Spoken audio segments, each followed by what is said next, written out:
Hi, I'm Chris Seals. I'm the president of Fraley and Schilling, and we thought this year, at the end of the year, we'd have a little bit of fun and give away some of Robert's money. So for the next 5 weeks, we're going to be giving away $500 to a truck driver and $500 to a member of our maintenance staff each week for the next 5 weeks. And to have a little more fun with it, we thought we'd get some of the Shillings together and answer some common questions that people that maybe haven't been around the company for 30 years would like to know about how we became who we became, why we're so family focused, those kind of things. So let's get into it. Welcome to the Schilling Men for week 1 of giving away Robert's money. So this week, what we'd really like to do is get to know you guys a little bit. I guess just an old trucker, I guess we could say. I started out basically with my father having a few trucks. Tell us a little bit about Earl. You know, I would come back and tell you that my father Earl and also Jack Fraley, they was from what I call the greatest generation, the World War II fellas. All they knew was make it happen, get it done. Hard working and never stop. I mean, it didn't matter what time of the day or night, he was thinking about what he had to do next and get it done. Jack Fraley was his partner since 1955. Jack had a implement dealership that sold farm equipment. And my father had a truck and he hauled hay and different things on his truck. They got together, they got a contract. So that's how the company was founded back in 1955. In 1964, they lost their contract. So my parents moved from Indiana, called Mingo Junction, Ohio, near Steubenville. And going a little bit farther forward, I got out of high school in the mid-70s and started driving trucks. And I did that for 4.5, 5 years. I hired a guy to drive my truck and went into the office and started looking for backhauls and so forth. And at that time, we had run about 25 trucks. The lightweight part of our company is our real niche of the business, which really started in the early 90s. We could haul more than any of our competition. And since then, we have kept that tradition going. The brain that came from is right there in the middle of these guys. So Robert's the one that came up with the lightweight concept and really created the niche that we enjoy today. It's really cool to be part of a company that has capabilities that no other company in this country has. So, Ryan, tell us a little bit about you for a minute. Well, I was born in the early 80s and started working for the company in the early 80s. There's a photo many people have seen around the company, like 4 years old? 4 or 5. 4 or 5 years old. Climbing on a truck, fell into an oil pan, head to toe, completely covered in oil. Yeah. I think they stripped me naked. Very embarrassing. Just jumping off of the memories of my grandpa, Earl, that remind me of what you said in a photo of him sitting on the hood of a lawnmower tractor, sitting backwards because he couldn't turn his neck back or far enough to back a trailer in off of there into his garage. He was like 90 years old at the time. Yeah, that was pretty 2010, 2011. He passed away in 2012. Since then, I started full-time for the company in 2005. Started in finding backhauls, as you did, I guess. Worked in our brokerage, FSL, for a few months. And then pretty quickly, a year after I started, I moved to Baltimore, Maryland. During that move, we acquired a company. I lived there for 5.5 years, 6 years. Moved back to Indiana in 2011. Been involved mostly in operations through 2015 and some sales in there. And then a lot of IT, safety, more recently maintenance, kind of a little bit of all different areas of the company. So. Picture you're talking about of you falling into the oil pan. As long as I've known your dad, he said he started crying then, he hadn't quit since. But Dan Schilling, let's hear about you a little bit. Born in the early 90s, actually. So I want to start off with my grandpa. One thing I remember is my first job at F&S was working in the shop. And I was probably 12 or 13 years old, and my grandpa pulled up to the driveway and handed me the keys and get in the driver's seat. It didn't matter if I had my license or not. So I hopped on the highway, drove there. But I'd be changing tires next to my grandpa, and I'd be using an impact, and he'd still be asleep, just passed out right over there. So just an awesome guy. So grew up working in the shop, and then during college, I got to move down to Tennessee with my brother Andrew and got to work at our Alcoa site and just helping drivers with preloads, equipping their trucks, keeping track of chains and binders, and then got to spend a summer and you guys are both won't believe this, but in operations, I got a little operations experience, so got to do that. Yeah, not enough. Yeah, not enough.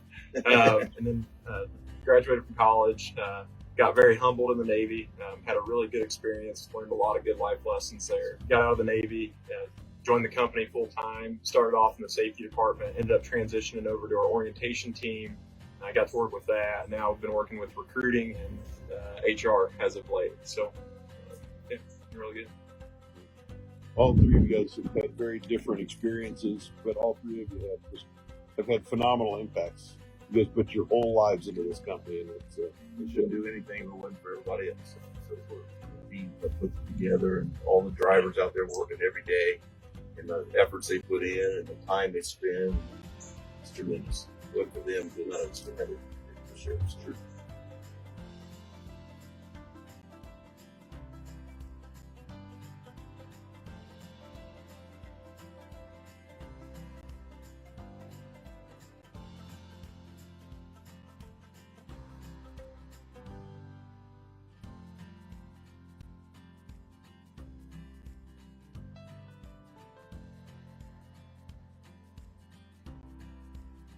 All right, that's it for week one. Congratulations for the two winners of the $500 of the Schilling cash. And we will look forward to next week. We'll do this again. Thanks. All right, last week we learned a little bit about the history of the Fraley and Schilling company. This week, we're going to learn a little bit about Ryan and Daniel, the roles they have currently, and some of the things they've done to get them to where they are today. It'll be a great week. all right. So we've heard a little bit about the history. Ryan, tell us a little bit about what a day in the life looks like for you right now.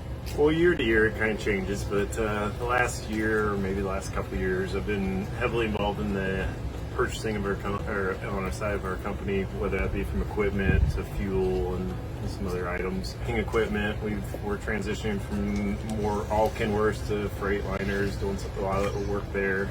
Our acquisition of KVT a couple years ago, there's more work in the pneumatic tanks. And learning that whole spec and the expansion into that world. We may soon get into dump trailers in a couple of different areas there. And then heavily in the IT world, which from our drivers and our ops staff, we've since 2015 we've built our IT team. I think we have 4 or 5 individuals now. I would describe our company as quite innovative.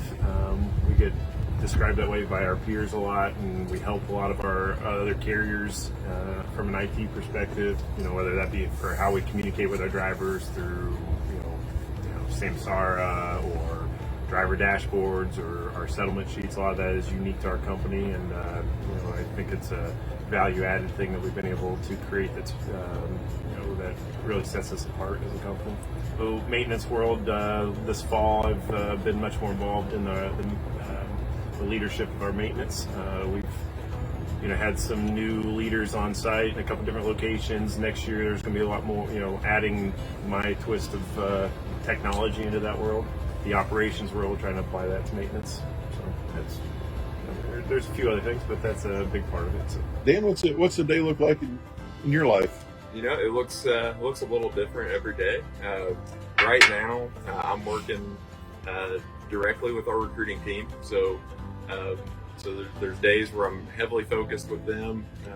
How do we bring the best drivers? That's what we're always trying to do. But also, I work directly with our marketing team. So how do we brand the company? Whether that's to shippers, whether that's to prospective drivers. So work a lot with them, and most recently working with our human resources team. So whether that's like open enrollment or if it's going through maybe a work comp injury or FMLA or short-term disability. So learning that area at the moment. Also working directly with our safety team, just making sure that we are being proactive in our safety approach, getting in front of things the best we can. So orientation is another thing. We have a great orientation program, a great team leading that, but we just got a new training facility built, as some of you have probably seen. So that's been a project that we just went live with, or I guess just started using, so excited about that. No, you've learned how to speak architect in the last year. Yep, so also got to, we've got the new office building in Knoxville, so got to work directly with my dad, so amazing how much knowledge he has side by side with him, and just learn how that process works. I know that your brother Andrew, the middle of the Schilling boys, had a tremendous amount to do with getting Fraley and Schilling's feet set down here. And while he was with the company, he had a phenomenal impact. So, just, if you would, just the three of you take a minute and talk a little bit about Andrew and the impact that he's had. Yeah. I mean, for me, if I had to look at that one person who's had the biggest impact in my career, I'd have to give that credit to my brother. I got to work with him starting off in college, and Andrew just has a relentless work ethic. I mean, that's just who Andrew is. But his ability to just see a problem and just tackle it, that's just something that I got to learn from, and just such a process-oriented guy. He was definitely the single most important person in the beginning and growth of Knoxville for what it is today. Yeah. Never ever take his foot off the pedal. He just kept try. So he didn't do it. I don't know if you guys. I think he's the most like that. He's just got that aggression to him and just make it happen no matter what. Doing great out in Colorado. I mean, he's finding his own success. Yeah, wish he was still with us, but never know. Yeah, that's right. That's right. Doors always open. That's Sure. right. I think we get into the rehire process. Yeah, I think we probably could. I think we probably could. So one of my favorite questions I want to ask the two boys is, of all the things that your dad said you guys do, what's the worst? You love HR. Yeah, I don't know. This is it's been a learning experience, that's for sure. To answer that question, the difference between him and I generally is he knows everything, and I wish may I be did. That's better the problem. at finding the answer to things. So, it's always, what's the rates of this place, or what's what's our fuel surcharge on that, and it's like the expectation, because maybe where your background was, You remembered it. you just know all these things, and I go from When you the do it, more you the remember. Google world where it's I can figure it out, and I can find these things, but I don't try to memorize all these things. And this is just a recurring struggle that we have. But that's the worst thing. That's not very good. It's just the Too one. bad. It's certainly Jeez. one that is recurring and has come up. How about it's just like relentless energy? Like if you go to bed that night before, you're gonna get off work and it's gonna be full throttle all the way off work, all the way until you go to bed, which is 11:30, and then 4:30 or 5 in the morning, I feel like the guy's just ready to go full steam ahead, and it's just constant. You want to stand up right now? You say, Yeah. Still, I mean, this energy is just, Hey, life's short. You gotta make it big. That's right. Yeah.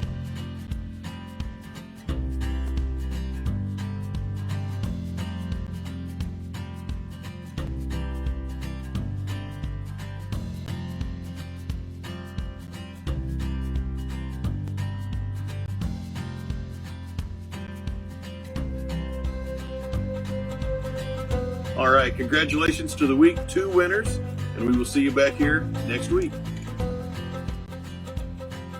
So the last few weeks, we have heard a little bit about the history of the company, what the Schilling men have done to get to this point in their careers.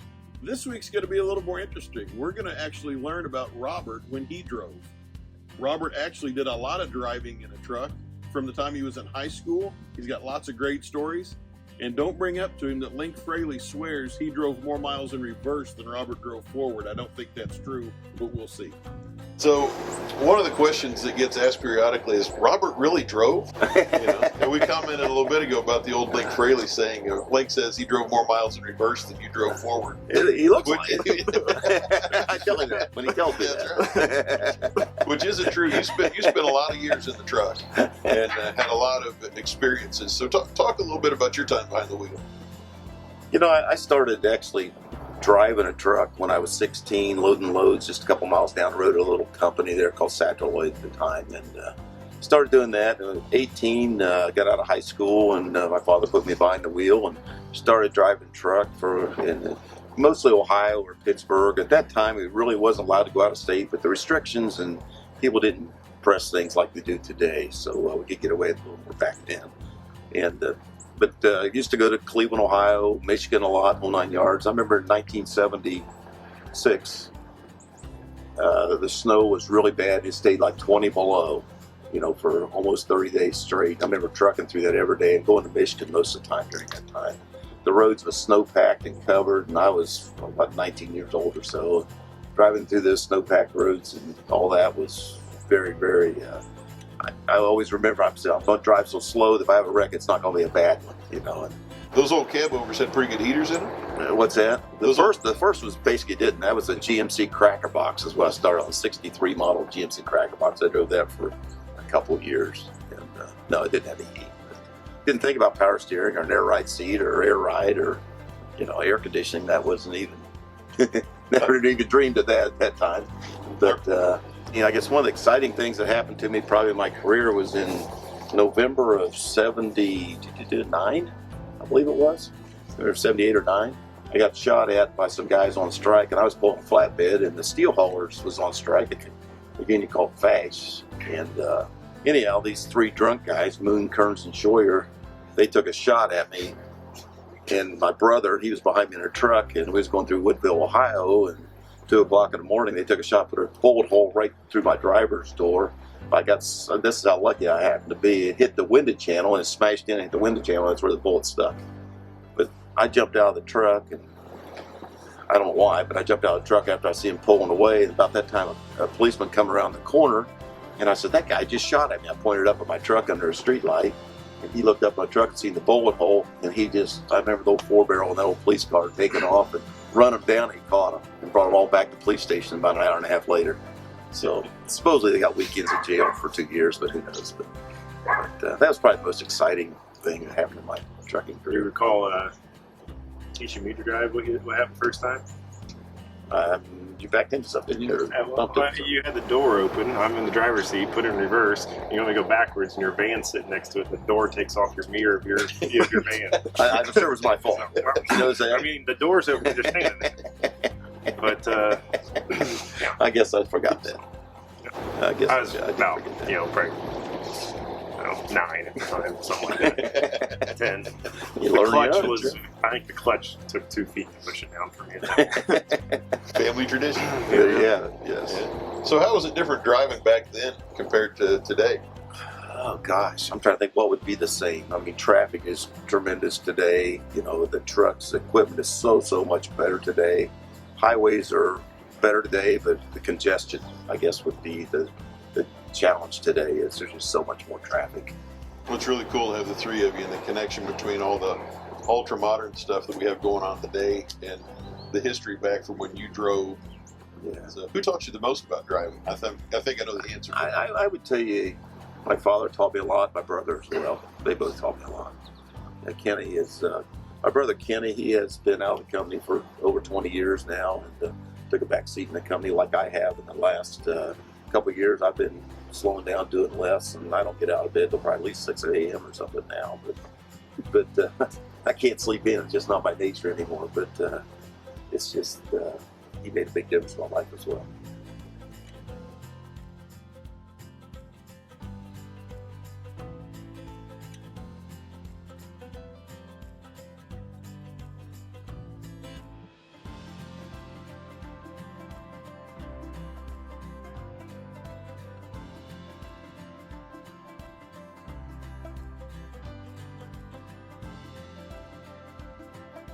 All right, so that's 3 weeks of giving away some of the Schilling Boys inheritance. That's $3,000 that we've given away.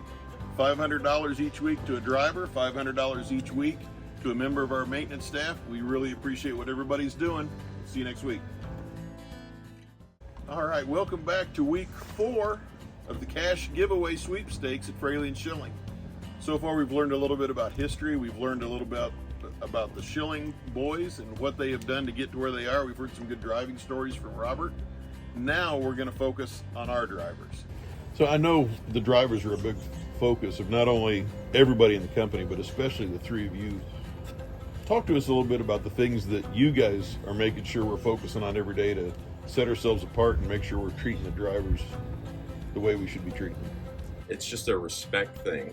I think it's ingrained in the culture at FNS of we have to respect one another. And I know that we have a staff or a team that supports the driver, that just understands. I mean, we do something in the onboarding process where we go through it.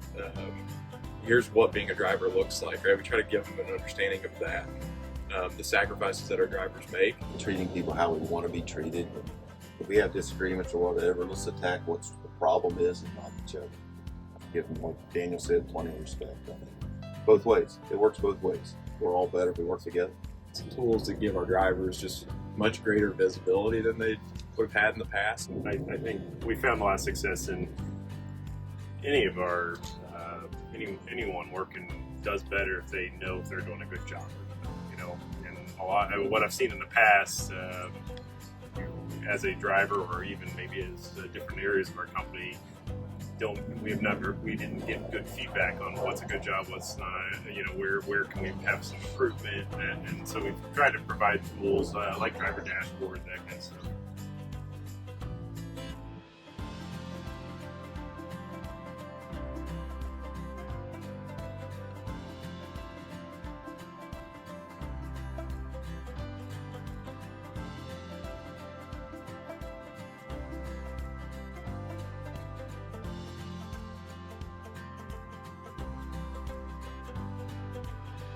All right.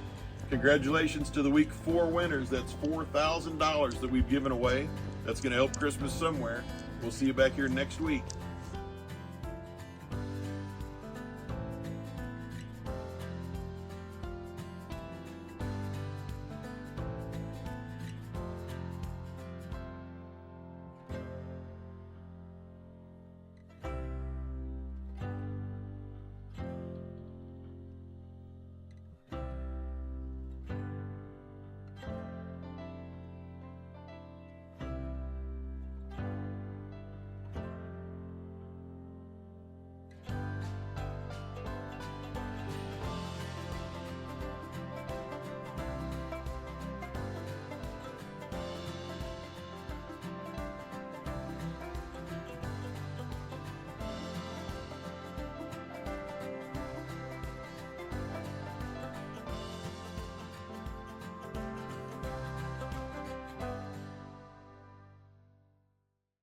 All right, welcome back to week 5 of giving away some of the cash within the company coffers.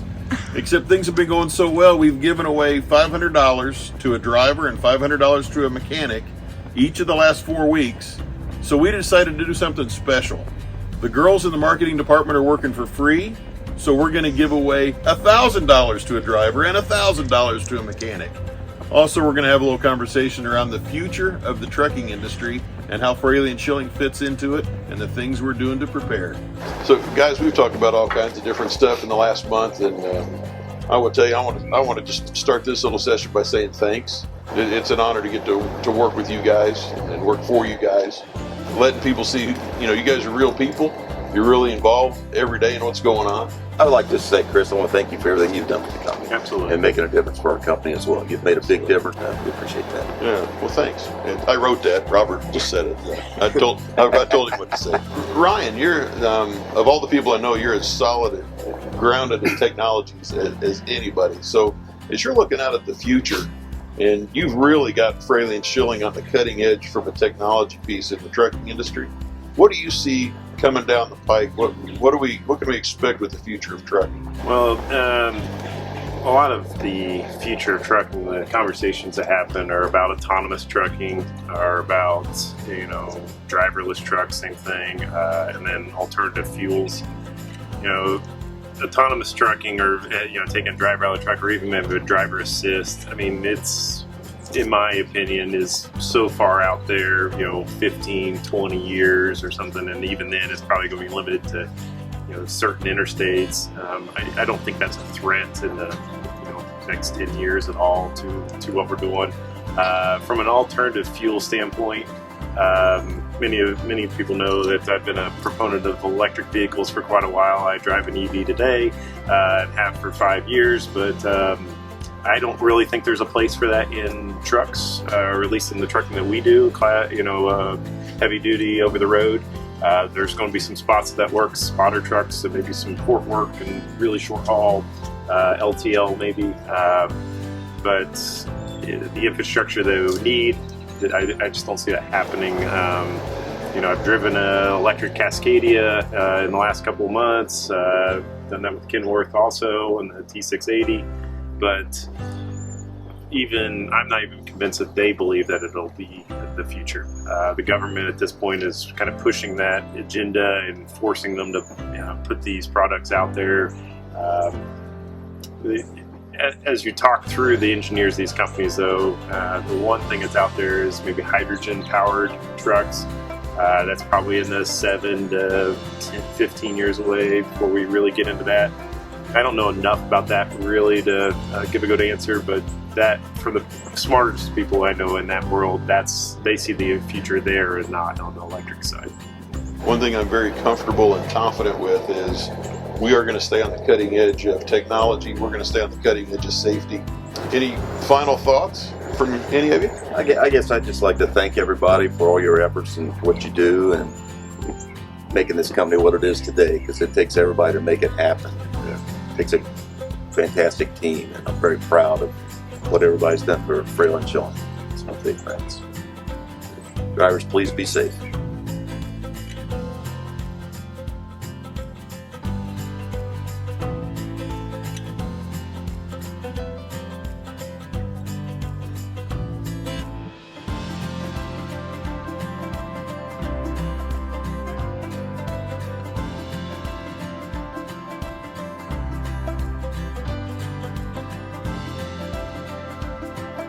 All right, that's it. Congratulations to this week's winners and all of the last 4 weeks' winners as well. We've given away $6,000 to very deserving members of the team. I really appreciate what everybody does. That's a wrap. Great job. Good. Wait. All right.